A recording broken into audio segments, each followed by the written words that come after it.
মুফাল্লিজুল আসনান, দাঁতগুলো ছিল পরিপাটি। বিশ্বনবীর দাঁতের দিকে তাকালে, বিশ্বনবীর হাসির দিকে তাকালে মনে হতো হাসিতে যেন মুক্তা ঝরে। বিশ্বনবী দেখতে কেমন ছিল আন্দাজ পাচ্ছেন না মোটামুটি? এই চমৎকার দেহটা নিয়ে যখন আয়নার সামনে দাঁড়াতেন, বিশ্বনবী জোস জোস পোজ দিতেন না। এখনকার ছেলেপেলেরা বলে আয়নার সামনে দাঁড়াইয়া দেই জোস জোস পোজ, আছে না নাই? বিশ্বনবী জোস জোস পোজ দিতেন না। বিশ্বনবী আয়নার সামনে দাঁড়িয়ে বলতেন, আল্লাহুম্মা হাসানতা খালকি ফাহসিন খুলুকি।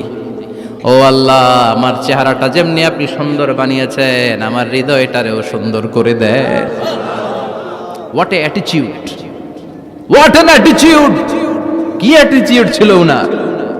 আমরা আয়নার সামনে সেজে পড়ে দাঁড়ালে চুলকে সাইজ করি, পাং করি, স্টাইল করে, ডিজাইন করি। বিশ্বনবী সুন্দর চেহারাটা নিয়ে যখন আয়নার সামনে দাঁড়াতেন বলতেন, আল্লাহ আমার চেহারাটা।